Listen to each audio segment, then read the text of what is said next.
Hey, fellow babies, welcome back to this week's Pachter Factor on SIFTD.net or a week later on YouTube. Thanks for joining us. I'm going to get right into the questions. Our first question this week from SIFTD comes from V. Nunes. How much impact has internet fame had on your career and day-to-day work? Are your coworkers and clients aware of your stardom? Well, you flatter me because I'm hardly famous. And so the truth is probably less than 1% impact on my career and my day-to-day work. Probably way less than 1%. And are my coworkers and clients aware of my stardom? I would say about at least 2/3 of the people that I work with in my firm that I actually interact with daily have no idea. And a third do. And the funny thing is, my clients too. The funny thing is, if you get an email from me and I'm certain that 500 clients have gotten an email from me in the last year. I mean, I interact with clients daily. I probably do 10 answers to questions from clients.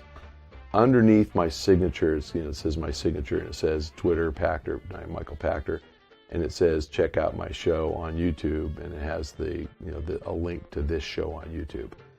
And I have only had, since I've been doing Pachter Factor, so how many episodes? Like 15 or something. Yeah. So in the last 3-4 months, I've only had 2 clients mention it in the last 4 months, let's say, out of 200 clients that I've sent emails to. So the answer is not much impact at all.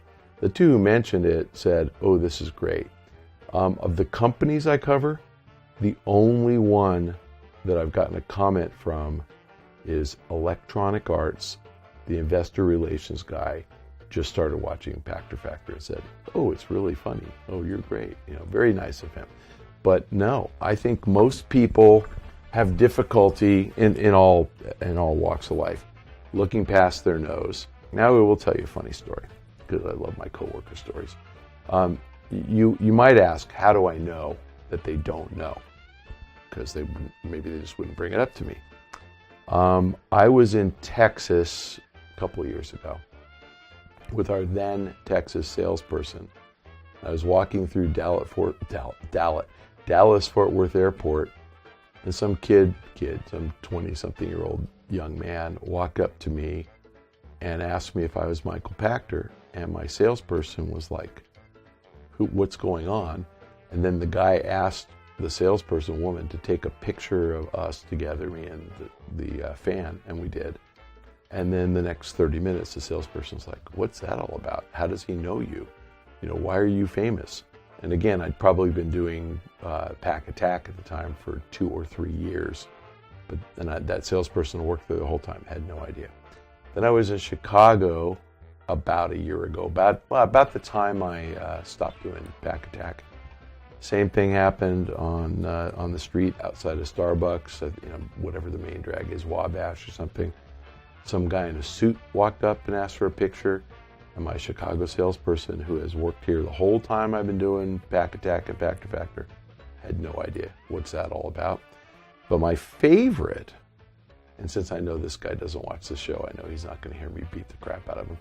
My brand new San Francisco salesperson, and he started with us about 6-7 months ago, was walking down the street with me in San Francisco, and some guy walks up and says, Mr. Pachter, I'm a huge fan. I said, what's your name? I remember the guy. He said, Fernando. I said, Fernando, it's a pleasure to meet you. And he said, can I get a picture with you? Of course. So he hands his phone to my San Francisco sales guy, asks the guy to take a picture. The guy takes a great picture, hands him back the phone, and we walk off. And the salesperson never asked me what that was all about, because that must happen to him all the time. He's walking down the street and a stranger asks for a picture. He's not brought it up since. That was about 3 months ago. I've talked to the guy every day. It didn't even occur to him that was out of the normal. So I think he thinks I'm famous because I'm on CNBC. And to be fair, in my work, I hear about my CNBC appearances every single time I'm on CNBC. I will have an interaction at least with one client, typically with several. All my salespeople see it. They all know about it. I have only had 2 clients in the last year mention that they watched Pachter Factor. So no, I don't think very many people are aware of my stardom. And I'm using stardom in quotes because I'm hardly a star. Our next question from SIFTD comes from V Hero, I'm guessing. V Hero or Vero? V Hero. With mobile taking over the video game market in Japan, do you think Microsoft, Sony, and Nintendo can ever take it back? Great question. I don't. But I think that's actually a very astute observation.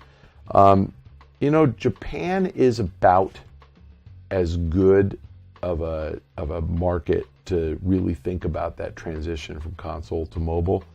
And what I think is really unique about Japan, and I'm going to vastly overstate this because obviously every place in Japan is not the same. I mean, they're different places, but in the populated, the densely populated centers, the Tokyos and Kyotos of the world, of the country, people really live with very little personal space.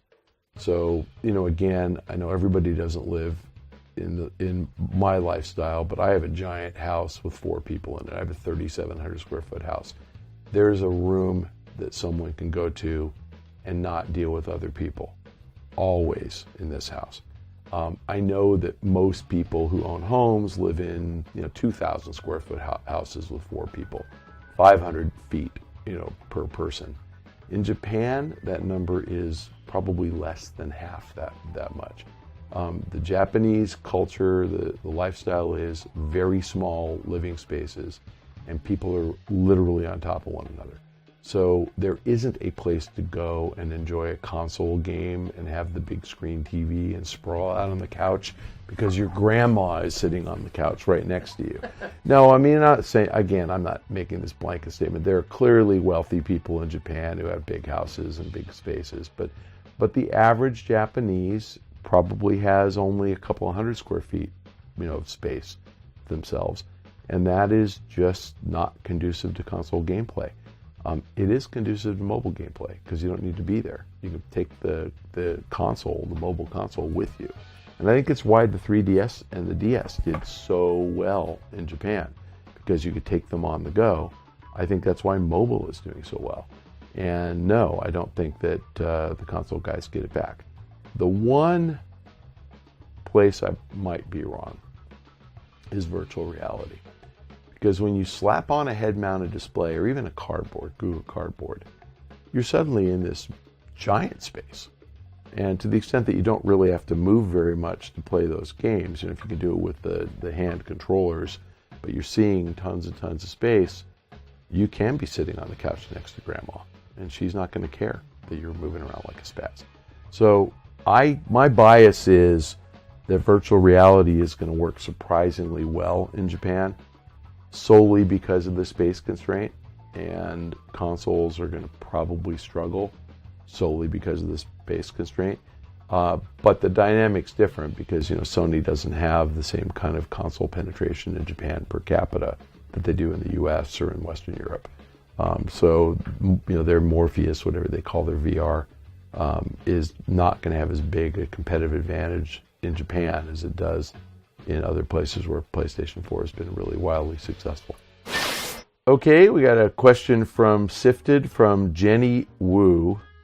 Should traditional sporting goods brands like Nike and Adidas get into eSports through team sponsorship deals, event co-branding, etc.? I am not a branding expert, so I will give you my uninformed, truly uneducated opinion, but I don't know, so it's really not worth much.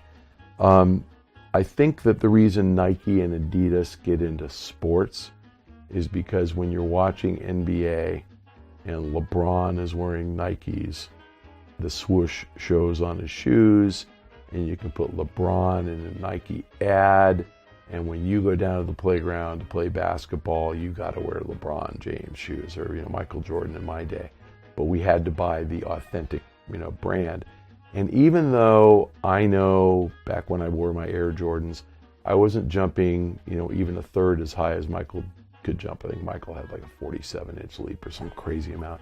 I'm probably jumping 16 inches. But even though I couldn't jump as high, I felt like, for like a good pair of sneakers was $75, and the Air Jordans at the time were probably $100. The $25, I get to be like Mike. I get to wear what he wears, and that was pretty cool. And there was no question that the quality, of Air Jordans was phenomenal. So I think that it's a natural for a sporting goods brand like that to advertise in a sports competition where the athletes are wearing their brand. I don't understand why Nike and Adidas look at eSports as having a natural, brand affinity. Now, with that said, and I told you I don't know anything about eSports, I don't think that the people playing the games have to have shoes on at all. I don't think they're required. So some guys will wear flip-flops and plenty of guys will wear Nikes. That doesn't mean that you aren't going to brand Nike because the people watching might wear Nike.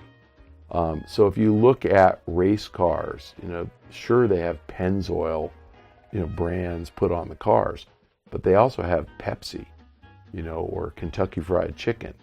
And it's not like the drivers are chewing on a chicken wing and sucking down a gallon of Pepsi. It's that the people who watch it eat KFC and drink Pepsi. So if the people who watch eSports wear Nikes, then yeah, Nike's going to advertise. And I think that the poster child for eSports is probably going to be brands that resonate with young gamers. So Axe body wash or deodorant and Mountain Dew are the kinds of things, Burger King, Red Bull. Those are the kind of things that I think that, are probably really a perfect hit, for brands with the esports audience. I think you'll get esports equipment providers. So I think, Razer mice or Turtle Beach headphones make a lot of sense. Gunnar glasses, those make sense. And, very possibly you get Oakley to come up with some gaming style glasses. Very likely you're going to get Microsoft to sponsor if it's an Xbox competition, or you're going to get, some PC maker, HP or Dell, to try to sponsor so that you play on their PCs. NVIDIA to sponsor so using their graphic card. There's lots of natural tie-ins that I think make sense. But sporting good brands, I'd say only if they think the target audience wears their product. Probably more likely as consumer brands that resonate with the audience will sponsor. We got a question from Nick from the SIFTD site. Xbox failings in Japan have been well documented, but how about its struggles in continental Europe? Throughout the brand's history, it has struggled to achieve the same success that it has had in North America and the UK. Why is this? I actually think the better question is, why is Xbox so successful in the UK? Because it shouldn't be. If you really think about it, everything you own, you have brand affinity. And so if you are, if your first car that you liked was a BMW, you're probably going to buy another one. And BMW understands that. And if your first bike that you bought was a Honda, you'll probably buy another one. And if your first nice pair of shoes was Nike, you probably stick with Nike. You don't switch back and forth with Adidas. It's, we are brand conscious. We buy the brands we're comfortable with. So Xbox's success in UK was somewhat of a surprise. And I think it was more attributable to Sony screwing up in the PS3 cycle than anything else. And I think that it's likely that the UK audience is a bit more multiplayer dominated than most of the other European nations, but I don't know that to be true, and I don't really know why. But if you really weren't a huge multiplayer player on Xbox 360, and prior to 360 you owned a PS2, it was very easy to buy a PS4 and switch back. And I think that people abandoned the PlayStation in the PS3 cycle because it was too expensive. I think they abandoned it because they wanted to play multiplayer, and it sucked the first couple of years. Sony was way too distracted with things like home. And I think Microsoft got a big head start early, and they were a year early, if you recall, as well. This time they weren't early. They weren't priced lower. They were priced higher. And they hadn't developed enough brand loyalty to keep people from switching back to PlayStation. So I honestly think that Microsoft it's understandable that they're struggling in all markets that PlayStation dominated. And it's not understandable to me why they continue to have success in the UK. So I really don't know how to answer this other than to say Microsoft executed well with the 360 and got lucky that Sony executed poorly.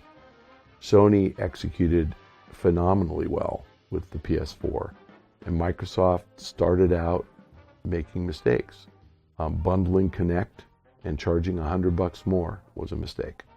Onerous digital rights management that lasted a week, but then they backed off of it, but it was too late. People just had heard that, you have to be always on and always online, and freaked them out, and they lost. They really made two bad mistakes, and they're still struggling because Sony's come down in price. Sony's done, bundle for bundle, kept up with them, and a lot of people think Sony has a better machine.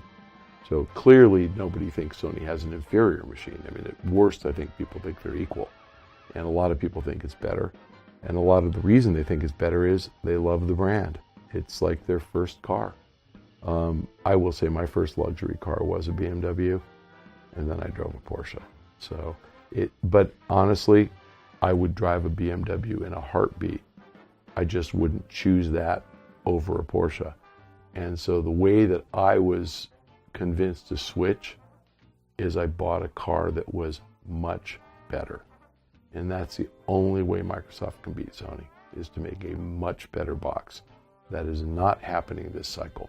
It's just not much better. It's probably slightly worse. And even if it's the same, that's not better. It's not enough to get people to switch. So I don't think that Microsoft's coming back. I think they're going to keep second place and sell a lot of boxes and make a ton of money and be happy about it. So that's it for this week's episode. Thanks for joining us. If you're a SIFTD.net member for $30 a year, you're getting this real time. You're getting it as soon as we put it up. If you're watching on YouTube, that's fine. You're getting it a week late. I think it's worth the $30 to get Pachter and a lot of other great content. Sorry, Game Trailers. May you rest in peace. And if you have questions, we'd love to hear from you on SIFTD.net. You can post on the website. If you want to reach me on Twitter, @Michael Pachter, and if you have a question, copy @SIFTDGames, and we will take your questions, or I'll reply directly. Look forward to seeing you next week. Thanks for joining us.